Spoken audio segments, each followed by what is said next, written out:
Hello अस्सलाम वालेकुम, welcome back guys. क्या हाल हैं, कैसे हैं? बहुत बहुत आपको आज 25 दिसंबर है।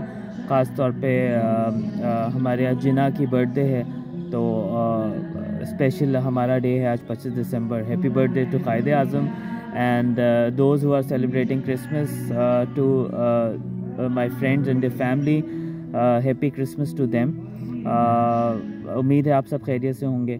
यहाँ पे भी मैंने क्रिसमस की बड़ी तैयारियाँ देखी हैं। अभी मैं पार्क में हूँ, पीछे म्यूज़िक ही चल रहा है, तो आई होप ज़्यादा इंटरप्शन नहीं होगी और एक बैकग्राउंड म्यूज़िक आपको थोड़ा सूदिंग लगेगा। आज का जो टॉपिक है, बहुत सारे लोग यूरोप विज़िट वीज़ा जो है पे जाना चाहते हैं, तो उसकी रिक्वायरमेंट्स अक्सर मुझसे भी एज अ कंसल्टेंट पूछते हैं। तो मैंने कहा मैं आज इस पे एक वीडियो बनाता हूँ कि उसकी क्या एसेंशियल रिक्वायरमेंट्स होती हैं, क्या चीज़ें होती हैं। So let's focus on the visit visa requirements और क्या क्या उसकी कंडीशन होती हैं। तो आज उस पे वीडियो है, तो बहुत इंपॉर्टेंट है आज की वीडियो भी। सो एंड तक ज़रूर देखना वीडियो को and don't forget to subscribe my channel. So generally जब आप विज़िट वीज़ा के लिए प्लान करते हो, तो नॉर्मली आप जो है वो अप्लाई कर दो विज़िट वीज़ा के लिए 6 मंथ पहले, क्योंकि जाहिर सी बात है एम्बेसी और पूरे प्रोसेस में आपको टाइम लगता है। तो सबसे पहले तो आप कोशिश करो कि आप विज़िट वीज़ा के लिए 6 महीने पहले आप अप्लाई कर दो। और अप्लाई करने क्योंकि अप्लाई भी करना होता है और आपको इसके लिए अपॉइंटमेंट विज़िट वीज़ा के लिए लेना ज़रूरी होता है। अपनी एम्बेसी और कॉन्सुलेट से विज़िट वीज़ा के लिए अपॉइंटमेंट लेना ज़रूर होता है। तो अगर मैं प्रिसाइसली इसके प्रोसेस को बताऊं, तो इसके प्रोसेस के कुछ 7 स्टेप होते हैं। आपको सबसे पहले अपॉइंटमेंट बुक करना होता है। अपॉइंटमेंट बुक करने के बाद आपको इटली वीज़ा का एप्लीकेशन फॉर्म जो है वो फिल करना होता है। आपको रिक्वायर्ड डॉक्यूमेंट्स आपको गैदर करने होते हैं और आपको एप्लीकेशन एम्बेसी में इन पर्सन फिज़िकली ख़ुद जाके सबमिट करनी होती है। फिर आपका इंटरव्यू होता है। This is the 5th step, enter the visa interview. And the 6th step is you have to pay the visa fee, and the 7th and the last process that you have to wait for the processing, और आपको फिर वो call आएगी तो you will collect the visa.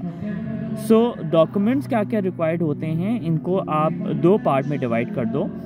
एक part ये है कि if you are going through some travel agency, and the second condition that you are going to meet your friend or family.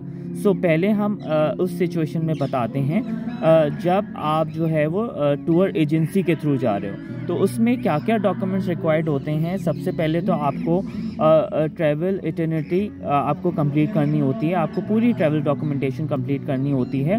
उसमें क्या क्या चीज़ें होती हैं, उसमें 2 बातें बहुत इंपॉर्टेंट हैं। आपकी जो ट्रैवलिंग है, जो आपकी ट्रैवल इटिनरी है, उसमें आपको पहली चीज़ ये पूरी करनी होती है कि उसमें डॉक्यूमेंट होना चाहिए जिसमें आप डिटेलिंग आप बताए हुए हो कि आप कब आप जा रहे हो और कब आप आ रहे हो, यानी कि आपकी एंट्री और एग्ज़िट का उसमें पूरी डेट्स मेंशन होनी चाहिए। और आपका फ़्लाइट नंबर और आपकी फ़्लाइट रिज़र्वेशन जो कराई हुई हैं वो भी जो है उसमें होनी चाहिए। वो ज़रूरी नहीं है कि आपके पास आपके पास फ़्लाइट नंबर हो, लेकिन एटलीस्ट आपके पास रिज़र्वेशन हो, जैसे हम स्टूडेंट वीज़ा में करते हैं। एंड दूसरी चीज़, आप उसमें अपने जो ट्रैवल डॉक्यूमेंट्स में आप ये ज़रूर बताओ कि आप कहाँ कंट्रीज़ यूरोप में आप विज़िट करने का आपका प्लान है। And the second document is letter from your organiser, क्योंकि हम जो पहली बात कर रहे हैं इसमें ये कर रहे हैं कि you are travelling through a tour agency, तो आपके पास एक लेटर होना चाहिए, letter from your organiser, your travel agency जिसके आप थ्रू आप विज़िट कर रहे हो। This is the second document required when you are traveling through a tour agency. Then third is proof of accommodation. Proof of accommodation में आपका hotel की booking हो सकती है, आपके पास कोई रेंटल एग्रीमेंट हो सकता है, और आपके पास जो भी आप अकोमोडेशन में वहाँ रह रहे हो उसका आपके पास प्रूफ होना चाहिए। और fourth which is a very essential thing, आपके पास सफिशिएंट फाइनेंशियल मीन होना चाहिए कि अगर आप 90 डेज़ में रह रहे हो, इतना ख़र्चा आप कर रहे हो, तो उसका आप फाइनेंशियल मीन्स अपनी फाइनेंशियल स्टेटमेंट दिखाओगे। इस सूरत में आप अपनी 6 मंथ की बैंक स्टेटमेंट दिखाओगे, और वो भी आपकी इतनी होनी चाहिए, 15 से 20 लाख ही होनी चाहिए, वैसे पाकिस्तानी है। सेकंड कंडीशन आपकी आती है कि आप ट्रैवल कर रहे हो टू मीट योर फैमिली और फ्रेंड। तो इस कंडीशन में थोड़ी सी डॉक्यूमेंटेशन चेंज होती है। इसमें आपके पास सबसे पहला जो है वो लेटर ऑफ इन्विटेशन होता है होस्ट की तरफ से।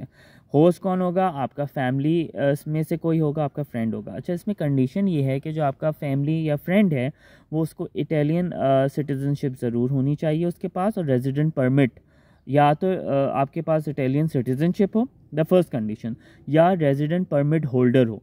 तो रेजिडेंट परमिट जब होल्डर होगा तो वो जब आपको लेटर ऑफ इन्विटेशन दे रहा होगा, सूरत में रेजिडेंट परमिट लेटर उसके पास आप अटैच करोगे, आप अपने जो है होस्ट से मांगोगे, फर्स्ट डॉक्यूमेंट। सेकंड डॉक्यूमेंट आपको, अगर आप फैमिली मतलब आप अपने फैमिली से मिलने जा रहे हो तो आप रिलेशनशिप प्रूफ दोगे, वो एफआरसी भी हो सकता है, आपका बर्थ सर्टिफिकेट भी हो सकता है, अगर कोई अपने जो है वो बेटे या बेटी से या सन या डॉटर से मिलने जा रहा है, मैरिज सर्टिफिकेट भी हो सकता है, आप अपने अगर स्पाउस से मिलने जा रहे हो। And the third requirement is proof of sufficient means, financial means, जिसमें आपकी दो सूरतें होती हैं सिचुएशन में, जब आपको कोई इनवाइट कर रहा हो अपना फैमिली या फ्रेंड, या तो आप अगर सेल्फ स्पॉन्सर होगे तो आप अपनी स्टेटमेंट दिखाओगे, 6 मंथ की बैंक स्टेटमेंट दिखाओगे 6 मंथ की। और अगर लेट सपोज आपको स्पॉन्सर जो है लेटर ऑफ स्पॉन्सरशिप मिल रहा है फ्रॉम योर होस्ट, तो इन दैट कंडीशन आप उनकी बैंक स्टेटमेंट दिखाओगे। तो ये दो सूरतें हैं आपके पास बैंक स्टेटमेंट दिखाने की, या तो आप सेल्फ स्पॉन्सर हो या आपको जो इनवाइट कर रहा है वो आपको स्पॉन्सरशिप कर रहा है। And fourth, the proof of accommodation, आपके पास अकोमोडेशन का प्रूफ तो इस सिचुएशन में भी आपको दिखाना पड़ेगा, आप कहाँ रह रहे हो, क्या कर रहे हो। और इसमें इस सिचुएशन में भी आपको ट्रैवल डॉक्यूमेंट अपना पूरी करनी होगी कि आपकी क्या प्लान है, आपका कब जाने का प्लान है, कब आने का प्लान है, किस कंट्रीज विज़िट करने का प्लान है। सो ये आपके पास कुछ शॉर्ट कंडीशन है। और आप कितना रह सकते हो, क्योंकि ये जो है आपका जो विज़िट वीज़ा है वो 90 डेज़ का होता है मैक्सिमम, और जब भी इसे शॉर्ट स्टे वीज़ा कहते हैं। You can not stay for more than 90 days. So ये आपको बात का ख्याल रखना पड़ता है, और ये इसमें ये जो है वो मेनली डॉक्यूमेंटेशन होती हैं। सो आई होप जो मैंने आपको आज बातें बताई, it will be very useful if you are planning to have a visit to your friend and family who is living abroad somewhere in Europe. So maybe it will be helpful. बाकी आपको कोई भी query हो, कोई भी आपको सवाल हो related to even visit visa related to Europe, as I am consultant also, so you can text me and you can ask me anytime. You are most welcome. Thank you, goodbye, and wish you Christmas again, and happy birthday to our Qaid-e-Azam, the founder of Pakistan. Allah Hafiz.